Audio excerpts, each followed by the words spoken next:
Hello जी। अस्सलाम वालेकुम। मेरा नाम एहसान है और मैं लम्ज़ का स्टूडेंट हूँ। ऐसा कहना मेरा ख्वाब था।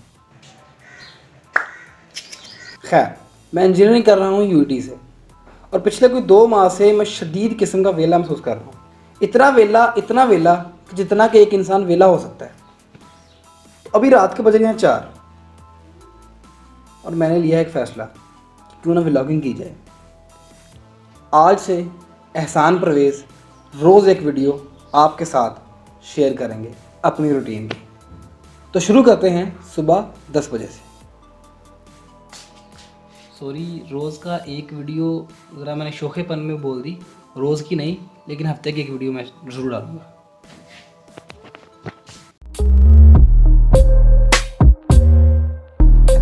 हाँ भाई, सुबह के बज गए हैं 10 और मेरी खुल गई है आँख और मेरा मज़ीद इस बिस्तर पर लेटना मेरे बिस्तर और मेरे घर वालों के लिए, दोनों के लिए नाकाबिले बर्दाश्त है।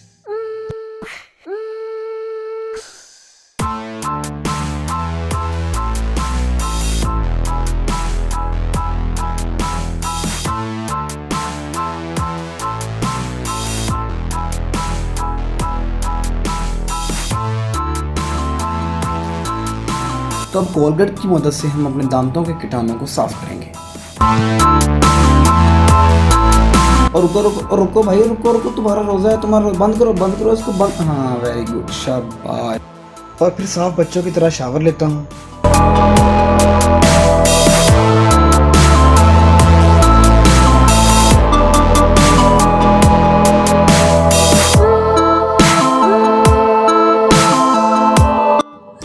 तो फ्रेश होने के बाद मैं एक सीट पर विराजमान हो जाता हूँ और 5 मिनट तक ये सोचता हूँ कि आज मैंने करना क्या है, लेकिन शदीद वेलापन का एहसास मुझे इस बात पे मजबूर कर देता है कि मैं दोबारा सो जाऊँ, क्योंकि किसी अक्लमंद ने कहा था कि सोने के बाद सोने का मज़ा अपना ही है। और मेरी ये आदत है, मैं इस तरह की अकल की बातों पर फौरी अमल कर लेता हूँ। और फिर अपनी अधूरी नींद पूरी करने के बाद मैं उठता हूँ, व्हाट्सएप को चेक करता हूँ और जहाँ पर मेरे यूनिवर्सिटी के प्रोफेसर मुझे धमकी मेज़ लहजे में असाइनमेंट जमा करवाने का याद कराते हैं।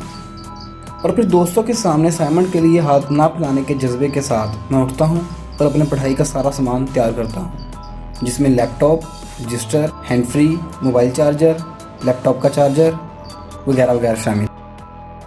और फिर पाकिस्तानी तालिब इल्म की तरह अपना कौमी फ़रीज़ा समझते हुए मैं एक टैब में बुक ओपन करता हूँ, दूसरे टैब में यूट्यूब, फेसबुक और व्हाट्सएप को ओपन कर लेता हूँ ताकि मुझे बोरियत का एहसास ना हो।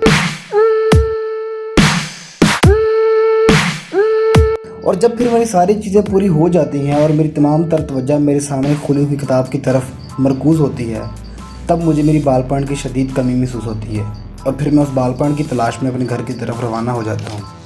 और बालपन मिलने के बाद मैं पढ़ने की एक और नाकाम कोशिश करता हूँ, लेकिन रमज़ान में कवाली सुने बगैर पढ़ने को मैं हराम और नाजायज़ समझता हूँ, लिहाजा हैंड फ्री की मदद से मैं अपने कानों को सुकून बख्शता हूँ। और फिर मेरे जिस्म के अंदर कुछ ऐसे जरासीम भी पाए जाते हैं जिनको मेरे मुसलसल एक जगह बैठने से मसला होता है।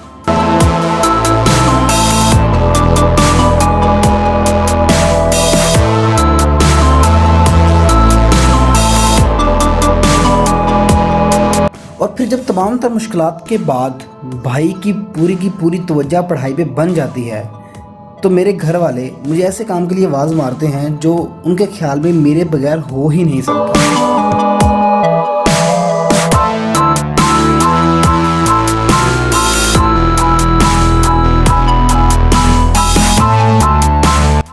और फिर जब तमाम तर तवज्जो पढ़ाई पर बन जाती है, तो 90s की करीना से लेकर 20s की कतरीना तक ऐसे ख्यालात मेरे जहन में आते हैं जो मैं आम जिंदगी में सोचना भी गवारा नहीं करता।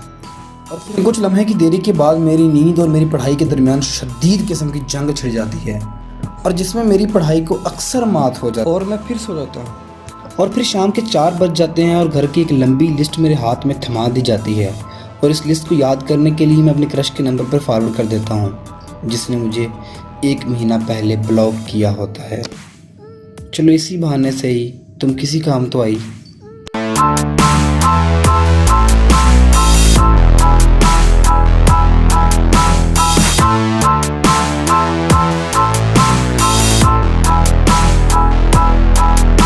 और बाज़ार में लॉकडाउन के पेश नज़र किसी को टच किए बगैर जो सामान मिलता है मालिक गनीमत समझ के उठा लाता हूँ। और फिर अपने घर का सामान लाने के बाद मैं अपने घर की एक नुक्कड़ पे बैठ जाता हूँ और व्हाट्सएप, यूट्यूब, फेसबुक, इंस्टाग्राम और हलाल नेटफ्लिक्स यानी कि आर्टिकल सीज़न देख के अपना टाइम पास करता हूँ। और फिर बाकी का वक्त मस्जिद के लाउडस्पीकर पर नज़रें जमाए अफ्तारी के ऐलान के इंतज़ार में गुजर जाता है।